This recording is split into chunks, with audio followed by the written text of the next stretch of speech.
Hello दोस्तों, मैं राहुल स्वागत करता हूं आप सबका maths by Rahul SO channel पे। अपने प्रीवियस ईयर क्वेश्चन की सीरीज में आज हमने लिया है 21 सितंबर शिफ्ट 3 का पेपर। और उम्मीद है ये सीरीज आप लोगों को पसंद आ रही है। यदि पसंद आ रही है तो वीडियो को ज़्यादा से ज़्यादा लाइक कीजिए, चैनल को सब्सक्राइब कीजिए और अपने दोस्तों के साथ भी शेयर कीजिए। तो आइए शुरू करते हैं। ये आज के शिफ्ट का पहला सवाल है। इसमें बोल रहा है कि इस इक्वेशन में व्हाट की जगह पे क्या आएगा। तो देखिए, जब आप √6 - 1 का होल स्क्वायर कीजिएगा तो ये हो जाएगा 6 + 1 -2√6 A square plus B square minus 2ab। यही तो होता है a माइनस बी का होल स्क्वायर। तो यहाँ से क्या आ जाएगा 7 -2√6। ठीक है, इसको इससे कंपेयर कीजिएगा तो क्या मिलेगा 7 वाट की जगह पे क्या आएगा 7। बहुत ही आसान सवाल था। आइए अगले सवाल पे। ये अगला सवाल है। इसमें बोल रहा है कि एक विक्रेता 74,000 रुपये 12% प्रतिवर्ष की दर से चक्रवृद्धि ब्याज पे उधार देता है, जिसका संयोजन वार्षिक होता है, मतलब एनुअली कंपाउंडेड है ये। तो आप लोगों से पूछ रहे हैं तीसरे वर्ष का ब्याज क्या होगा। देखिए, तीसरे वर्ष का ब्याज का मतलब ये है कि 3 सालों का ब्याज माइनस 2 सालों का ब्याज। ठीक है, तीसरे वर्ष का ब्याज पूछ रहा है, 3 सालों का ब्याज नहीं पूछ रहा है। तो हम लोग क्या करेंगे, 3 साल का ब्याज में से 2 साल का ब्याज घटा देंगे। ये सबसे आसान तरीका होगा इस सवाल के लिए। दूसरा उपाय ये भी है कि आप क्या करें, 74,000 का 2 साल के बाद देख लीजिए कितना अमाउंट बनता है। ठीक है, तो 2 साल के बाद जो भी अमाउंट आएगा वो तीसरे साल के लिए प्रिंसिपल का काम करेगा। यही तो होता है कंपाउंड इंटरेस्ट में कि 2 साल के बाद का अमाउंट तीसरे साल के लिए प्रिंसिपल का काम करता है। तो जो भी अमाउंट आएगा उस पे आप लोग 12% निकाल लीजिए, वो इंटरेस्ट हो जाएगा तीसरे साल का। ठीक है, लेकिन उस तरीके से ये सवाल थोड़ा कैलकुलेटिव हो जाएगा। तो हम लोग बनाते हैं इसको पहले तरीके से जो मैंने बताया, 3 साल का ब्याज माइनस 2 साल का ब्याज। तो यदि 2 साल का हम लोग ब्याज निकाले सक्सेसिव, तो कैसे निकालेंगे आप लोगों को पता है। 12% के रेट से जब हम लोग सक्सेसिव निकालेंगे 2 सालों का, तो होता है फॉर्मूला क्या होता है, a+b+ab/100। तो 2 सालों का इंटरेस्ट कितना हो जाएगा, 2 साल का इंटरेस्ट 2 ईयर्स का, ये हो जाएगा 12+12, 2 ईयर्स का इंटरेस्ट हो जाएगा 12+12 प्लस 12 × 12/100 यानी कि 1.44। तो 2 सालों का जो इंटरेस्ट आएगा वो आएगा 25.44%। ठीक है, अब जब तीसरे साल का निकालना होगा तो हमें क्या करना होगा, 2 साल का और 1 साल का क्या है 12%। अब इन दोनों पे सक्सेसिव लगाना होगा। ठीक है, लेकिन हम सक्सेसिव तो लगाएंगे लेकिन जोड़ेंगे नहीं। तो जब 3 साल का हम लोग बात करेंगे तो 3 साल का जो इंटरेस्ट होगा हमारा वो कितना हो जाएगा, इन दोनों का सक्सेसिव 25.44 प्लस 12 और प्लस 25.44 गुना 12/100, ये होगा। ये 3 साल का आ गया। लेकिन इसको हम लोग कैलकुलेट नहीं करेंगे, हमें 2 साल का इसमें घटाना होगा ना। ये अप टू 2 ईयर्स का आया कितना 25.44%। इसको मिटा देता हूँ। ठीक है, 2 सालों तक का इंटरेस्ट कितना आया 25.44%। 3 साल तक का इंटरेस्ट कितना आया इतना। तो 3 साल में से जब आप लोग 2 साल माइनस कर दीजिएगा तो वो सिर्फ तीसरे साल का ब्याज आएगा। तो इसमें से जब आप माइनस कर दीजिएगा 25.44, तो सीधा सीधा ये कैंसिल आउट हो जाएगा। आपके पास सिर्फ तीसरे साल का ब्याज क्या आएगा, थर्ड ईयर का इंटरेस्ट आएगा आपके पास 12 प्लस ये तो 12 हो गया और ये हो जाएगा 25 से 4 बार में कटेगा लगभग। ठीक है, क्योंकि ऑप्शन दूर दूर है थोड़ा सा। तो 25 चौके 100 और 4 तिया 12, कितना आ गया 12×3 = 15%। ठीक है, ये 12 था और ये 3, 12×3 = 15। तो तीसरे साल का ब्याज कितना आया, सिर्फ तीसरे साल का 15%। अब आप लोग 74,000 का 15% निकाल लीजिए, वही आंसर होगा। ठीक है, तो 74,000 का 15% निकालिएगा तो 74,000 का 10% हो जाएगा 7400 और 5% हो जाएगा 3700। इसका आधा 7400 का, तो 74,000 का 15% हो गया 11,100। ऑप्शन नंबर सी जो सबसे पास है 11,100 के। ठीक है, आइए अगले सवाल पे। एक बात और भी था कि यहाँ पे जब आप देखिएगा 25.44 में, एक सेकेंड,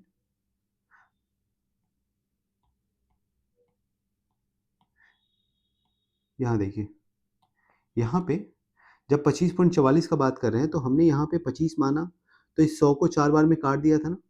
यहाँ पे वैल्यू क्या है, 25 से थोड़ा सा ज्यादा है, तो आपका जो आंसर आएगा वो 15% से थोड़ा सा ज्यादा आएगा।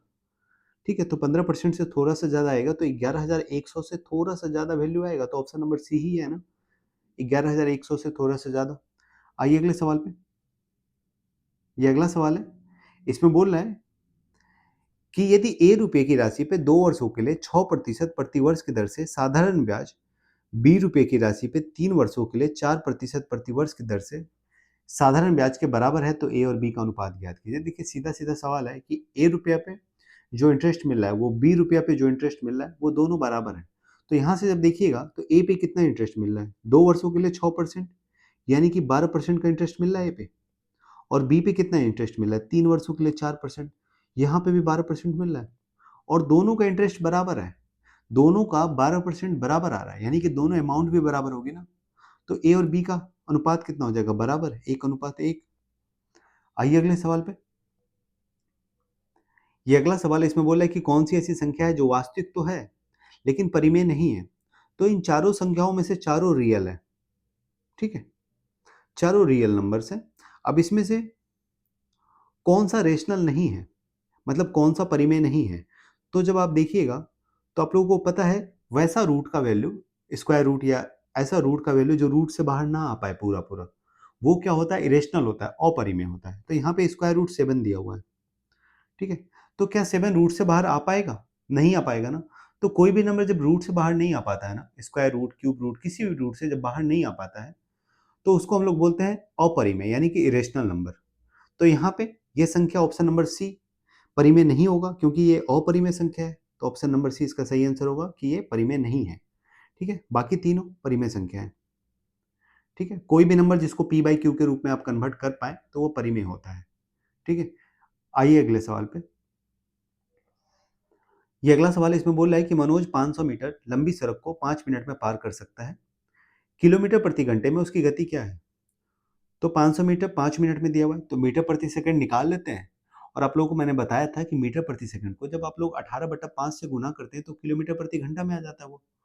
तो यहाँ पे मीटर प्रति सेकंड कितना होगा, आपका स्पीड होगा, डिस्टेंस टोटल 500 मीटर बटा टाइम, 5 मिनट को जब सेकंड में कन्वर्ट कीजिएगा तो 60 से गुना कीजिएगा तो 300 सेकंड आ जाएगा, 5 गुना 60 300 सेकंड। तो आपका स्पीड आ गया 5/3 मीटर प्रति सेकंड। और इसको जब किलोमीटर प्रति घंटा में बदलेगा तो 18/5 से गुना कीजिएगा तो कितना आ जाएगा, 5 5 कैंसिल आउट, 6×18, 6 किलोमीटर प्रति घंटा आ गया, ऑप्शन नंबर सी। आइए अगले सवाल पे। ये अगला सवाल है, इसमें बोल रहा है कि 10 सेंटीमीटर भुजा वाले समबाहु त्रिभुजाकार आधार और 14 सेंटीमीटर ऊंचाई वाले एक पिरामिड को 10 सेंटीमीटर भुजा वाले एक घन के ऊपर रखा गया है, संयुक्त ठोस का कुल आयतन ज्ञात कीजिए। देखिए सवाल ये है कि दो अलग अलग फिगर हैं, 3D फिगर हैं दो अलग अलग, और उसका आपको आयतन निकालना है, यानी कि वॉल्यूम निकालना है। तो दो अलग अलग फिगर का जब हमें वॉल्यूम निकालना हो तो दोनों का अलग अलग वॉल्यूम निकाल के जोड़ लेते हैं हम लोग, यही तो करते हैं। तो यहाँ पे दोनों का अलग अलग वॉल्यूम निकालेंगे तो टोटल कंबाइंड जो वॉल्यूम होगा वो हो जाएगा V1 प्लस V2 दोनों का वॉल्यूम। और जो पहला वाला फिगर है वो क्या है, वो एक पिरामिड है जिसका बेस दिया हुआ है समबाहु त्रिभुजाकार और उसका साइड भी दिया हुआ है 10 सेंटीमीटर।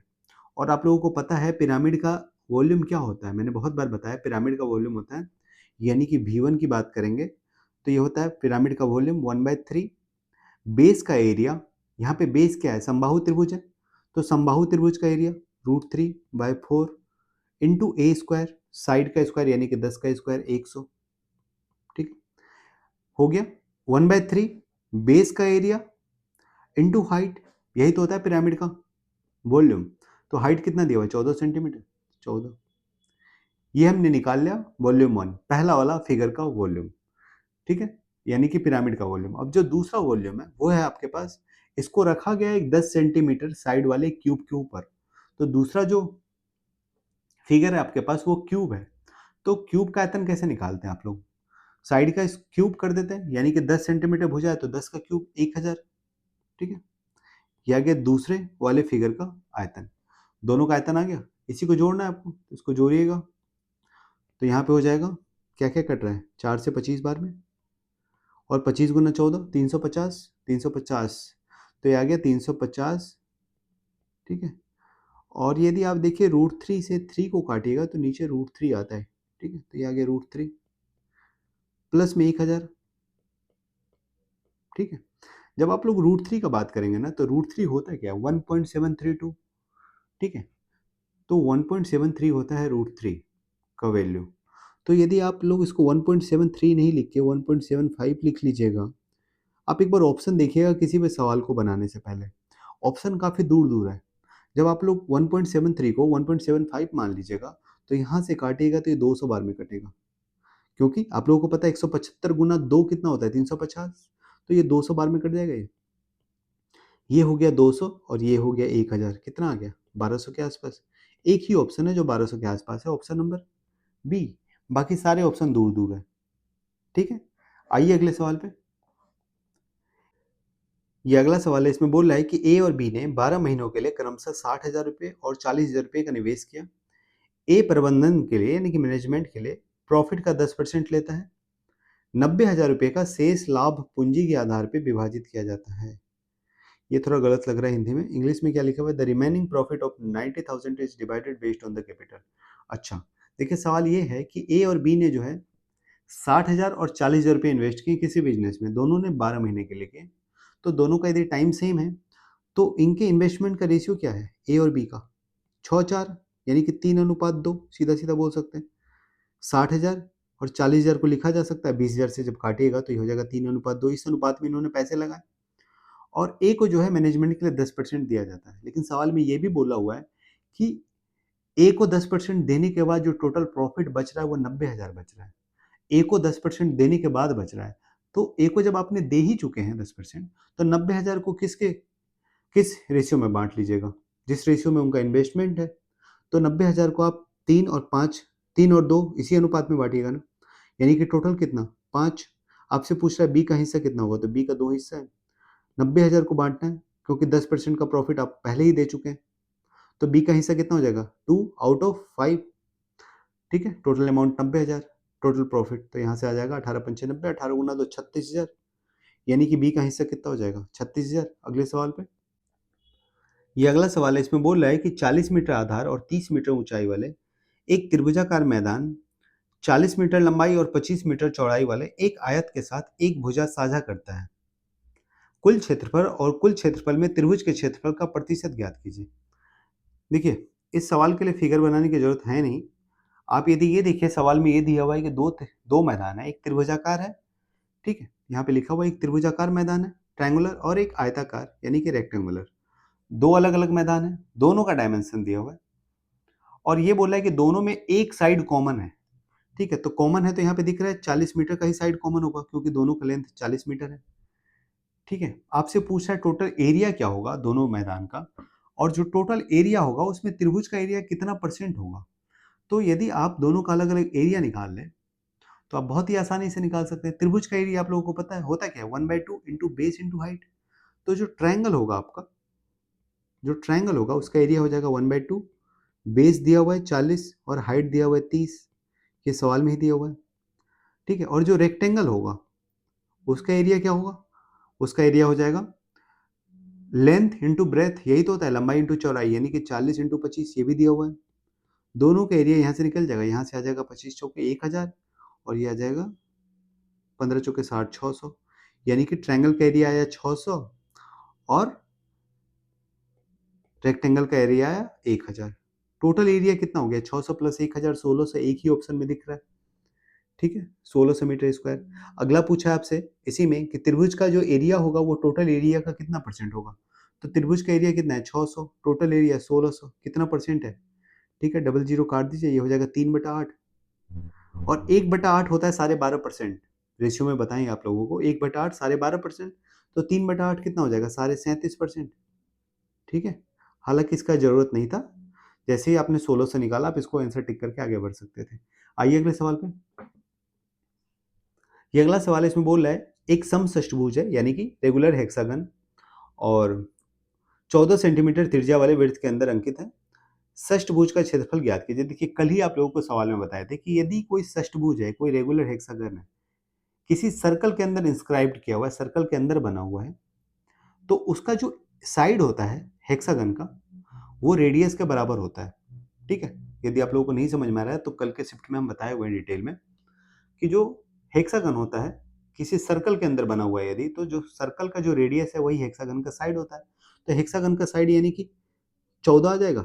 हेक्सागन का साइड ए मान लेते हैं तो ए इक्वल टू 14 सेंटीमीटर। अब आपको एरिया निकालना है हेक्सागन का। आप लोगों को पता है हेक्सागन का एरिया होता क्या है? ये होता है 3√3/2 इंटू ए स्क्वायर, यानी कि 14 का स्क्वायर 196। ठीक है, और यहाँ से जब आप देखिएगा तो 2 से 196 कट जाएगा 98 बार में, और 98 गुना 3 294, ठीक है, इंटू √3। देखिए इसको गुना करने का सबसे आसान तरीका क्या है ना, ये बताते हैं। आपको 98 से जब 3 को गुना करना था ना, तो आप सीधा सीधा ये सोच लेते हैं कि यदि आप 100 को 3 से गुना करते तो कितना होता? 300 होता।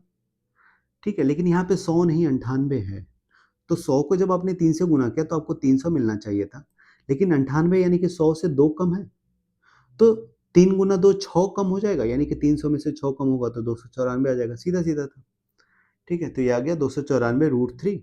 इसी का वैल्यू आपको निकालना है, और आप लोगों को ये पता है कि √3 होता क्या है?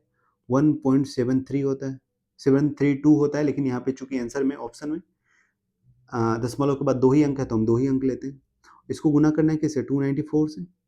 ठीक है, तो यदि आपको 294 से 1.73 को गुना करना है √3 की वैल्यू, तो आप 300 को गुना कर लीजिएगा तो सवाल आसान हो जाएगा ना। तो यदि आप इसको लिख सकते हैं 294 इंटू √3 को, तो ये भी लिखा जा सकता है ना। देखिए सवाल आपका बन चुका है, लेकिन अब आपको कैलकुलेशन सिखा रहे हैं। सीखने में थोड़ा टाइम लग सकता है, लेकिन एक बार आप लोग सीख लीजिएगा ना तो बहुत ही आसानी से बना सकते हैं। शायद आपको पेन भी ना उठाना पड़े, जब आप लोग बहुत यूज टू हो जाइएगा इस चीज़ों को लेके, तो आपको पेन भी नहीं उठाना पड़ेगा। 294 √3 है तो इसको आप 300 मान सकते हैं, कोई दिक्कत नहीं है। तो यदि आप 294 को 300 मानते हैं, ठीक है, तो आपको माइनस करना होगा कितना? 6, क्योंकि 294 है तो 300 माना आपने तो 6 माइनस करना होगा। अब 300 को गुना कर दीजिए √3 से, √3 का मतलब है 1.73। ठीक है, तो यहाँ पे भी 1.73 होगा। यहाँ पे देखिए 1.73 को जब 100 से गुना कर दीजिएगा, यहाँ 2 जीरो है ना 300 में, तो 173 गुना 3 हो जाएगा। 173 गुना 3 कितना हो जाएगा? 17 3 51, यानी कि 519। सीधा सीधा दिख गया आपको। ठीक है, तो 5 मतलब आप इस 2 जीरो से जब 173 को गुना कीजिएगा 1.73 को, तो इसका दशमलव उड़ जाएगा ना। ठीक है, तो 519 आ गया, और माइनस में यहाँ पे देखिएगा तो 6 गुना 2 भी करते तो 12 होता, यानी कि आप 12 भी कर दीजिएगा तो भी आंसर 508 के आसपास आएगा। ऑप्शन नंबर बी ही एकमात्र ऑप्शन बच रहा है। ठीक है, ये आपको एग्जैक्ट कैलकुलेट करने की जरूरत ही नहीं है, क्योंकि जैसे ही आपने 519 देखा और उसमें से 10 के आसपास घटाना है, तो एक ही आपके पास ऑप्शन बच रहा है, 509.21। ठीक है, इसलिए इसको कैलकुलेट करने की जरूरत नहीं पड़ेगी आपको, इसको कैलकुलेट करने की जरूरत नहीं पड़ेगी। ठीक है, तो आप भरवली कर सकते थे। आइए अगले सवाल पे। ये अगला सवाल है, इसमें बोल रहा है कि 3 संख्या इस प्रकार है कि दूसरी पहली का 150% है और तीसरी दूसरी का 80% है। पहली और तीसरी संख्या का अनुपात क्या है? देखिए 3 नंबर्स हैं, फर्स्ट, सेकंड और थर्ड। सवाल में ये दिया हुआ है कि जो दूसरी संख्या है पहली का 150% है, तो पहली को यदि हम लोग 100 मान लें तो दूसरी इसका 150% हो जाएगा ना, यानी कि 100 का 50%, सॉरी 100 का 150% तो 150 हो जाएगा। और आगे बोला है कि तीसरी संख्या दूसरी संख्या का 80% है, यानी कि जो तीसरी संख्या है 150 का 80% है, तो 150 का 80% 15 × 120, यानी कि तीसरी संख्या 120 है। आपसे पूछ रहा है पहली संख्या और तीसरी संख्या का अनुपात क्या है, यानी कि 100 और 120 का अनुपात क्या है। ठीक है, तो दोनों कट जाएगा 20 से, तो 20 से कटेगा तो 20 पंचे 100, 20 छक्के 120, यानी कि क्या अनुपात आ गया? 5:6 पहली और तीसरी संख्या का। आइए अगले सवाल पे। ये अगला सवाल इसमें बोल रहा है कि स्टील प्लेट समकोण त्रिभुज के आकार में है और पैरों की लंबाई का अनुपात 5:12 है। यदि कर्ण 13 सेंटीमीटर का है तो क्षेत्रफल ज्ञात कीजिए। आप लोगों को पता है इसमें दिया हुआ है एक राइट एंगल ट्रायंगल है, यानी कि समकोण त्रिभुज है, उसमें 3 साइड होते हैं और तीनों क्या होते हैं? ट्रिपलेट होते हैं। तो यदि तीसरा साइड 13 है और बाकी के 2 साइड 5 और 12 है, तो आप लोगों को पता है कि 5, 12 और 13 ट्रिपलेट होते हैं ना। तो यदि 5-12 का अनुपात है तो संख्याएं भी 5 और 12 ही रही होगी, क्योंकि तीसरी साइड आप लोगों को क्लियर दिया हुआ है 13 मीटर। ठीक है, तो ये भी 5 मीटर रहा होगा, बेस और परपेंडिकुलर भी 12 मीटर। तो आप लोग एरिया आसानी से निकाल लीजिएगा ना, 1/2 इंटू बेस इंटू हाइट, यही तो होता है। 5 इंटू 12, 12 पंचे 60/2 30। आइए अगले सवाल पे।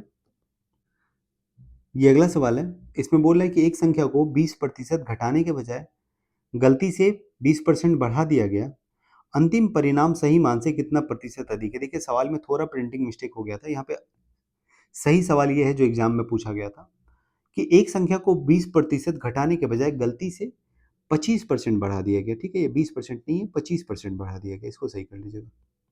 ठीक है, 25%। तो सवाल ये है एक संख्या को 20% घटाने के बजाय गलती से 25% बढ़ा दिया गया, तो अंतिम परिणाम सही मान से कितना प्रतिशत अधिक है, ये आपसे पूछ रहा है। तो यदि मान लीजिए संख्या 100 था, आपको 20% घटाना था यानी कि 80 पे आना था। 100 में 20% घटाते तो आप 80 पे आते, लेकिन आपने गलती से क्या किया, इस 100 को 25% बढ़ा दिया। तो 100 को 25% बढ़ा दिया तो कितने पे आ गए, 125 पे। आपसे पूछ रहा है कि अंतिम परिणाम और सही मान से कितना प्रतिशत अधिक है।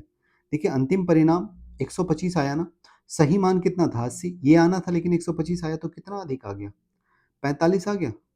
ठीक है, तो आपसे पूछ रहा है सही मान से कितना प्रतिशत अधिक है, मतलब जो आना था 80 आना था, लेकिन 125 आ गया, तो 80 से कितना ज़्यादा आया, तो 45 ज़्यादा आया 80 से। ठीक है, परसेंटेज में निकालने के लिए 100 से गुना कर दीजिए। ये 5, 20 पंचे 100, 20 चौके 80, तो यहाँ से आ जाएगा 45 पंचे 225 भागा 4, तो 225 भागा 4 हो जाएगा। ठीक है, ये हो जाएगा 50, 56.25। ठीक है, परसेंट। ऑप्शन नंबर ए। ठीक है, आइए अगले सवाल पे। ये अगला सवाल है, इसमें बोला है कि एक थोक विक्रेता चाय के एक पैकेट को एक खुदरा विक्रेता को 20% के लाभ पे बेचता है। फिर खुदरा विक्रेता कीमत पे 50% अधिक अंकित करता है और ग्राहक को 20% की छूट देता है। यदि ग्राहक 480 रुपये का भुगतान करता है तो थोक विक्रेता के लिए पैकेट का लागत मूल्य कितना है। देखिए सवाल यह है कि यहाँ पे 3 लोग हैं, एक तो होलसेलर है, एक रिटेलर है और एक कस्टमर है। सबसे पहले ये बोला है कि जो थोक विक्रेता है यानी कि जो होलसेलर है, उसका सीपी मान लेते हैं 100 में उसने कोई सामान खरीदा था, उसने बेचा कितने में, 120 में। किसको बेचा, रिटेलर को, 20% का प्रॉफिट लेके। रिटेलर ने क्या किया कि 120 में खरीदा, यानी कि रिटेलर का अब सीपी कितना हो गया 120, उस पर उसने 50% बढ़ा के मार्क कर दिया। तो 120 का जब 50% बढ़ाइएगा यानी कि 60 बढ़ाइएगा, तो रिटेलर ने कितना मार्क किया, तो 180 मार्क कर दिया। ठीक है, और फिर किसी कस्टमर को 20% की छूट देके बेच दिया, तो 180 पे मार्क्ड प्राइस था ये रिटेलर का, इस पे 20% का छूट दिया, यानी कि 180 का 20%, 10% 18, 20% 36, 36 रुपये का छूट दिया, तो बेचा कितने में, 144 में। तो 144 में बेच दिया रिटेलर ने, किसको, कस्टमर को। और सवाल में ये बोला है कि कस्टमर ने 480 रुपये भुगतान किए, यानी कि इस 144 की वैल्यू 480 है। आपसे पूछ रहा है थोक विक्रेता यानी कि होलसेलर का सीपी कितना था, तो 100 था। 140 की वैल्यू 480 दे रखी है, 100 की वैल्यू पूछ रही है। तो 144 की वैल्यू यदि 480 है, तो 1 यूनिट की वैल्यू कितनी हो जाएगी, 480 बटा 144। ठीक है, तो 100 यूनिट की वैल्यू कितनी हो जाएगी, इसको 100 से गुना कर देंगे, यही तो होगा 100 यूनिट की वैल्यू। यहाँ पे देख लीजिए 100 यूनिट की वैल्यू कितनी आ रही है, ये कट जाएगा 48 से 3 बार में। ठीक है, और ये 48 से 10 बार में, यानी कि 1000/3 आ गया। 100 की वैल्यू आ गई 1000/3। ठीक है, कितना आ जाएगा सीपी, 333.33, 1000/3 तो यही होगा ना, ऑप्शन नंबर सी। आइए अगले सवाल पे। ये अगला सवाल है, इसमें बोल रहा है कि एक वर्गाकार आधार वाले एक सम प्रिज्म में आयतन 1024 सेंटीमीटर क्यूब है और ऊंचाई 16 सेंटीमीटर है। आप लोगों से पूछ रहा है कि वर्गाकार आधार की भुजा क्या है। ठीक है, एक प्रिज्म है जिसका बेस जो है वो वर्गाकार है, आधार उसका वर्गाकार है, और उसका आयतन भी दिया हुआ है और ऊंचाई भी दिया हुआ है। तो मान लेते हैं जो उसका बेस है वर्गाकार, उसका साइड जो है वो ए है, साइड का लेंथ ए है। ठीक है, और आप लोगों को पता है जो प्रिज्म होता है उसका वॉल्यूम यानी कि आयतन कितना होता है, प्रिज्म का वॉल्यूम होता है area of base into height, यही तो होता है।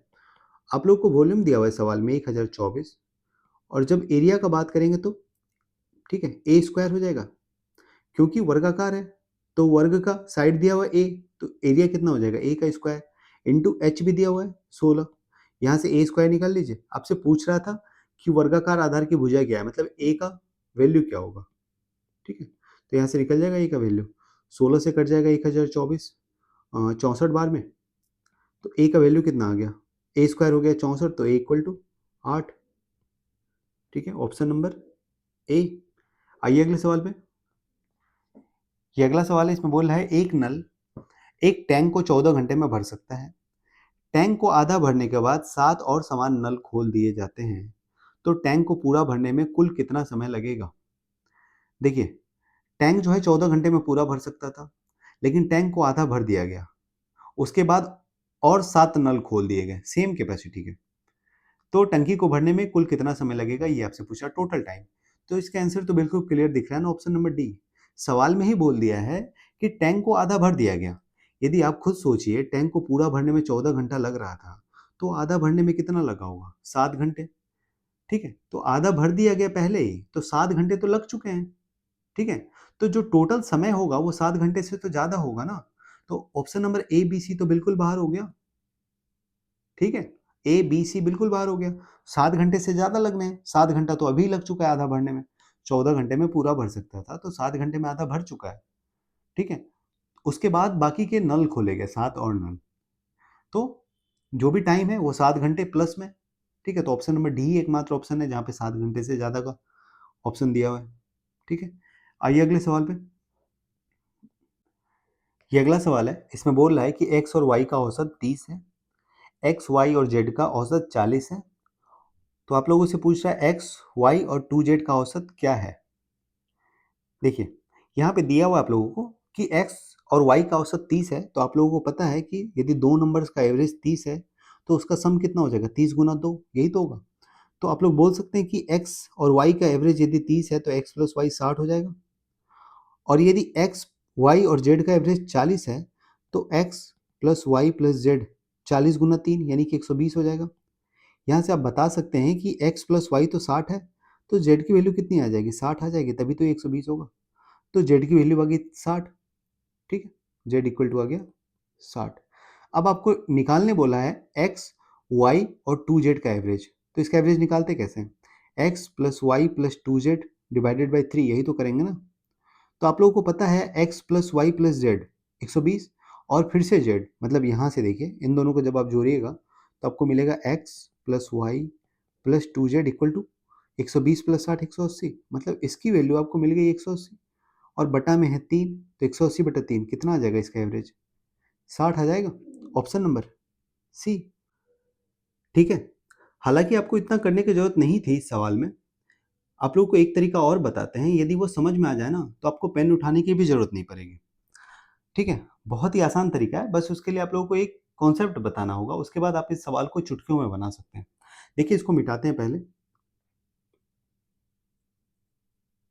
ठीक है, आपको ये समझाना चाहते हैं कि यदि नंबर ऑफ टर्म्स बराबर हो ना, किसी भी एवरेज में यदि नंबर ऑफ टर्म्स बराबर हो, तो आप लोग एवरेज को सीधा घटा सकते हैं। कहने का मतलब ये है, एग्जाम्पल से समझते हैं कि मान लेते हैं आपके पास दो नंबर्स हैं, 10 और 20। ठीक है, आपके पास दो नंबर हैं 10 और 20। इसका जब आप एवरेज निकालिएगा 10 और 20 का, तो एवरेज निकलेगा 15। 10 प्लस 20 बटा 2। ठीक है, 10 और 20 का एवरेज कितना निकला? 15। एक और नंबर लेते हैं, 5 और 7। ठीक है, इसका एवरेज निकालिएगा तो 5 और 7 का एवरेज 12 बटा 2 यानी कि 6। ठीक है, अब यहाँ पे देखिए, यहाँ पे नंबर ऑफ टर्म्स दो हैं, एवरेज कितना है? 15। यहाँ पे नंबर ऑफ टर्म्स कितने हैं? दो, एवरेज कितना है? 6। तो मैंने बताया कि जब भी नंबर ऑफ टर्म्स बराबर हो ना, तो आप लोग सीधा एवरेज को घटा सकते हैं। जैसे यदि आपको बोल दिया जाए कि 10 माइनस 5 5 और 20 माइनस 7 13, 5 और 13 का एवरेज कितना होगा? तो चूंकि आपने यहाँ पे माइनस किया ना, तो आप सीधा एवरेज को माइनस करके लिख सकते थे, यानी कि 15 माइनस 6 9। आप यहाँ पे चेक भी कर लीजिए, 5 प्लस 13 18 बटा 2 9 आएगा एवरेज। ठीक है, क्लियर है? मतलब कहने का मतलब ये है कि जब नंबर ऑफ टर्म्स बराबर होते हैं ना, तो आप लोग एवरेज को सीधा घटा सकते हैं। ठीक है, इसको दिमाग में रखिए। अब आइए, अब सवाल पे चलते हैं।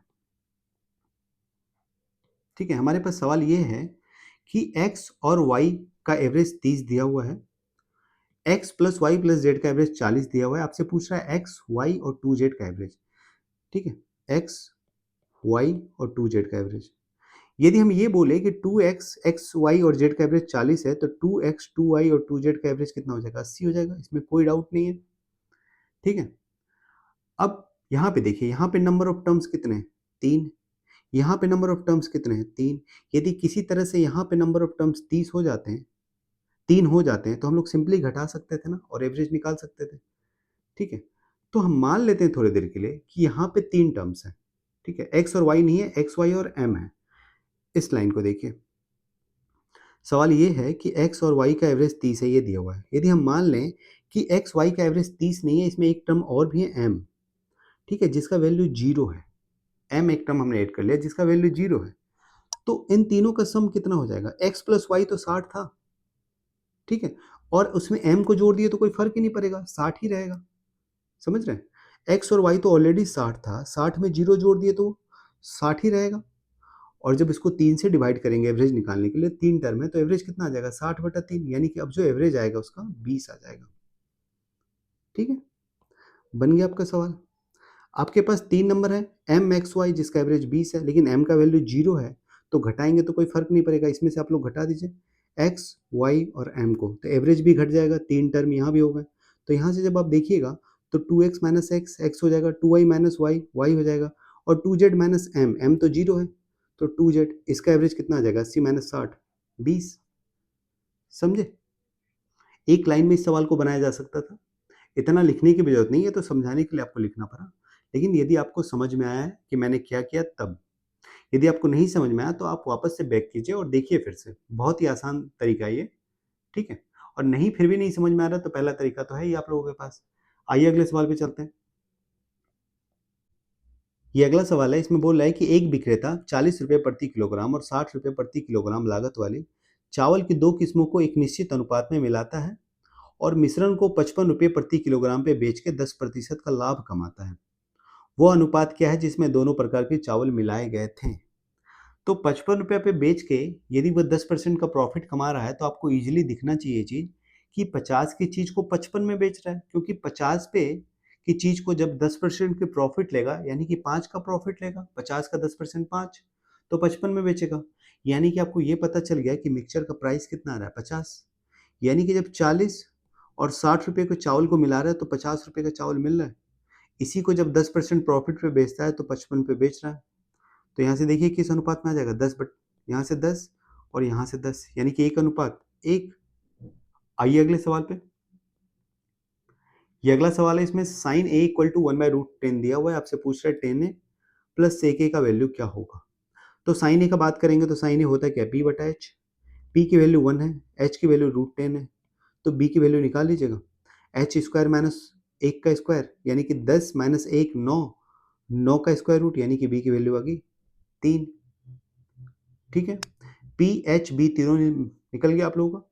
अब टेन ए प्लस सेक ए निकालना है। टेन ए आप लोगों को पता है पी बटा बी होता है, और सेक ए एच बटा बी होता है, एच बटा बी। ठीक है? आप लोगों को सारी वैल्यू पता है। पी कितना है? 1, बी कितना है? 3, एच कितना है? √10, बी कितना है? 3। कौन सा आंसर हो जाएगा? ऑप्शन नंबर ए, 1 प्लस √10/3। आइए अगले सवाल पे। ये अगला सवाल है, sine square 90 plus cos square 60, दोनों का वैल्यू रख दीजिए। साइन 90 1 होता है तो 1 का स्क्वायर 1, प्लस कोस 60 होता है 1/2, तो 1/2 का स्क्वायर 1/4, ये आ जाएगा 5/4। अगला सवाल, 5y plus 2 5x plus 2y बराबर 10 है, तो x इंटरसेप्ट पूछ रहा है। तो x इंटरसेप्ट का मतलब होता है y इक्वल टू 0 पे x की क्या वैल्यू होगी। ठीक है? x इंटरसेप्ट कब निकलता है? जब आप लोग y इक्वल टू 0 पुट कर दीजिएगा, तो जो x का वैल्यू आता है वही x इंटरसेप्ट होता है। तो इस इक्वेशन पे जैसे ही आप y का वैल्यू पुट कीजिएगा ये पूरा 0, तो 5x इक्वल टू 10 आ जाएगा, यानी कि x की वैल्यू 2 आ जाएगी। अगला सवाल, कि अगला सवाल है, इसमें बोल रहा है कि sine A equal to cos B और cos A equal to sine C है, तो A plus B plus C equal to 90 degree है, तो कोण ए का मान क्या होगा? मैंने बताया था कि जब भी साइन ए बराबर कॉस बी हो तो A plus B equal to 90 degree होता है। तो यहाँ पे बोल सकते हैं यदि साइन ए बराबर कॉस बी है तो इसका मतलब होगा ए प्लस बी 90 डिग्री, और यहाँ पे कोस ए बराबर साइन सी है, इसका मतलब होगा A plus C equal to 90 degree. ठीक है? जब इन दोनों को जोड़िएगा तो आपको मिलेगा 2a plus B plus C equal to 180। ठीक है? और जब आप इसमें से 2a प्लस बी प्लस सी बराबर 180 में से a plus B plus c minus कीजिएगा तो आपको a इक्वल टू 90 मिल जाएगा। ऑप्शन नंबर ए, यही पूछ रहा था, ए का वैल्यू क्या होगा। आइए अगले सवाल पे। ये अगला सवाल है, इसमें बोल रहा है 20 भुजाओं वाले बहुभुज के सभी आंतरिक कोणों का योग कितना है। मैंने आप लोगों को बताया था कि जब किसी भी पॉलीगन के टोटल इंटरनल एंगल के बारे में पूछे तो वो होता है 180 इंटू एन माइनस टू। ठीक है, किसी भी पॉलीगन के सभी आंतरिक कोणों का योग पूछे तो ये होता है 180 गुना एन माइनस टू। ठीक है, इसको याद रखिएगा। किसी भी पॉलीगन, किसी भी बहुभुज के सभी आंतरिक कोणों का योग 180 इंटू एन माइनस टू। और एक पूछेगा कि एक आंतरिक कोण कितना होगा तो डिवाइडेड बाय एन कर देंगे इस इक्वेशन को, डिवाइडेड बाय एन। ये एक आंतरिक कोण निकल जाएगा, लेकिन आपसे पूछ रहा है सभी आंतरिक कोणों का योग। तो यहाँ पे एन की वैल्यू 20 रखेंगे तो 18, 180 गुना 18 आ जाएगा, 20 माइनस 2, 18 गुना 18 324, यानी कि ऑप्शन नंबर ए। आइए अगले सवाल पे। ये अगला सवाल है, इसमें बोल रहा है बिंदु P त्रिभुज के तीनों शीर्षों A, B और C से समान दूरी पे हैं। बिंदु P के निर्देशांक क्या हैं, कोऑर्डिनेट क्या हैं। देखिए, सबसे पहली बात इसमें ये जानिए कि किसी भी त्रिभुज में या तो उस त्रिभुज के अंदर या तो उस त्रिभुज के बाहर या तो उस त्रिभुज पे एक ऐसा पॉइंट होता है जहां से त्रिभुज के तीनों बिंदु मतलब तीनों शीर्ष या तीनों वर्टेक्स समान दूरी पे होते हैं। ठीक है, और उस पॉइंट को हम लोग कहते हैं परिकेंद्र, इंग्लिश में सर्कम सेंटर। ठीक है, किसी भी त्रिभुज में, किसी भी ट्रायंगल में जो सर्कम सेंटर होता है उससे तीनों शीर्ष सेम डिस्टेंस पे होते हैं। तो यदि इसके कोऑर्डिनेट को हम लोग number line x y axis पे ड्रॉ करें तो हम देख सकते हैं। ठीक है, एक्स और वाई एक्सिस, ये हो गया एक्स, ये हो गया वाई। ए जो है हमारा 0 0 पे है, यानी कि ओरिजिन पे है, सवाल में दे रखा है ये 0 0 है ए। और बी जो है एक्स 4 और वाई 0, यानी कि बी यहाँ पे है 4 0 पे। और सी जो है 0 3 पे, यानी कि यहाँ पे सी की वैल्यू वाई का 0, सॉरी एक्स का 0 वाई का 3। ठीक है, यहाँ जो सर्कल बनेगा, सॉरी जो ट्रायंगल बनेगा वो कुछ ऐसा बनेगा। ठीक है, आप देखिए ये 90 डिग्री है। ठीक है, और ये कौन सा ट्रायंगल बन रहा है, ये बन रहा है राइट एंगल ट्रायंगल, समकोण त्रिभुज। और समकोण त्रिभुज में जो परिकेंद्र होता है वो हाइपोटेनस के, यानी कि कर्ण के बीचों बीच होता है, यानी कि इस पॉइंट पे होगा आपका P। अभी मैंने बताया कि जो परिकेंद्र होता है यानी कि सर्कम सेंटर, उसी से तीनों शीर्ष की दूरी बराबर होती है, तीनों वर्टेक्स का डिस्टेंस बराबर होता है। तो P कहाँ पे होगा, बिल्कुल हाइपोटेनस के बीच में होगा, क्योंकि P सर्कम सेंटर है। और किसी भी राइट एंगल ट्रायंगल में जो सर्कम सेंटर होता है वो हाइपोटेनस के बीच में होता है, यानी कि आपको P का कोऑर्डिनेट निकालना है। ये बहुत बार बता चुके हैं कि जब आपको दो पॉइंट पता है 0 3 और 4 0 और उसके बीच का कोऑर्डिनेट निकालना हो तो हम सिंपली जोड़ के 2 से डिवाइड कर देते हैं। तो 0 + 4 बटा 2 यानी कि 2 हो जाएगा, और 3 + 0 बटा 2 यानी कि 1.5 हो जाएगा बीच का कोऑर्डिनेट, यानी कि P का कोऑर्डिनेट कितना आ गया 2 और 1.5। ठीक है, आइए अगले सवाल पे।